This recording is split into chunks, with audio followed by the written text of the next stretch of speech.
Hello, Truth Be Told 92 here, and I'm talking about the Xbox One versus the PS4. Where do I stand? This is a video response to the kid behind the cameras video, and many people on YouTube have made videos about this. Me personally, I've always been a Sony Fan Girl. Let's just keep it real. You know, my first main system was the Sony, then I got the Nintendo 64. Then from the PS1 and the Nintendo 64, I went to the PS2. Then from the PS2, I went to the Xbox. Then from the Xbox, I got the Xbox 360. Then when I turned 17, you know, for my birthday, I got a PS3, and I fell in love with it simply because I did not have to pay to access online gameplay. You know, you could play your PS3 for free, and looks from it, PS4 will be for free too. You know. So that's why I really fell in love with PS, you know, and I haven't pre-ordered the PS4. However, you know, you can go to GameStop, put $100 down, and pre-order it, or you could even get it on Amazon.com as well. But here's my thoughts to the whole situation. I'm personally going to go with PS4 anyways, regardless. However, I'm a person who likes to get all the systems anyways. So more than likely in the next couple of years, I'll have the PS4, Xbox One, and the Nintendo Wii U, you know. I'm just going to get all of them like I do anyways, because right now I have the PS3, the Xbox 360, and the Wii. That's just how I am. But I prefer Sony over the PS4 over the Xbox One, simply because, first of all, Xbox One royally screwed themselves over. First of all, when they did E3, they basically said, hey, you're going to have your Xbox connected to the internet at all times for it to receive its multiple updates throughout the entire day. What about people who don't have internet? What about young children who don't have internet and they want to get the game because they're telling their parents to get it? Now, for Christmas, it's going to be expensive anyways. You're paying $500 for a system. Then you got to add on the $60 it's going to take to run it on internet. Then you got to add on the other $60 it's going to take to have a game for the actual system. So, I mean, before you know it, you're well over $600+ for the Xbox One just to operate it.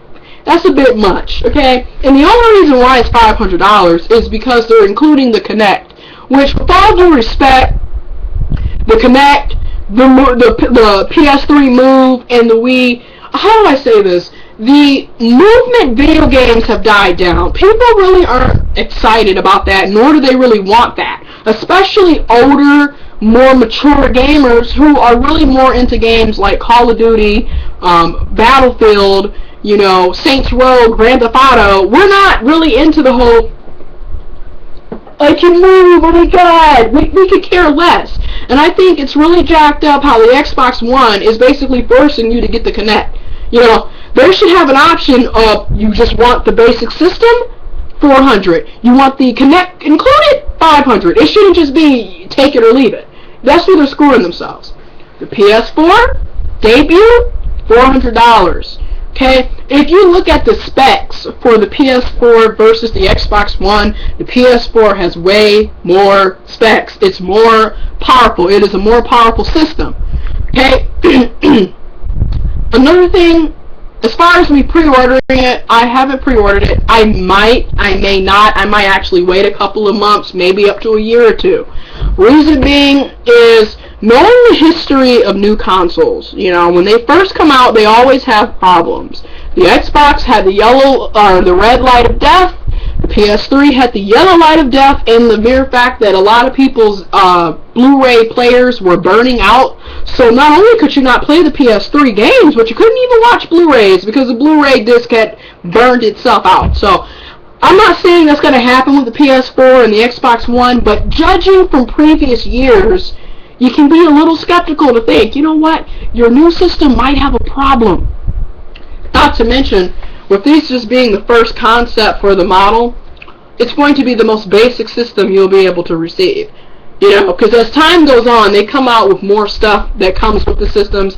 There will be holiday packs where you can get 2 video games, a controller, a headset, all of that for the same price that they're debuting it with when it comes out. So you might, in some cases, it's better to wait 6 months to a couple of years. But if you're one of those people that goes and puts $100 down so you can pre-order it and have it when it comes out, cool for you. But shout out to Kid Behind the Camera. Shout out to EDP Gaming 1. Shout out to everyone out there that's into the gaming. I'm personally going to probably wait, but if I do pre-order it, you'll definitely know about it. However, I do have some games that I have pre-ordered that are going to be great unboxings for the upcoming months. So definitely subscribe to my channel for the gaming, and just subscribe to the channel if you like what you're seeing. Anyways, I'm a PS3, PS4, Sony Fan Girl.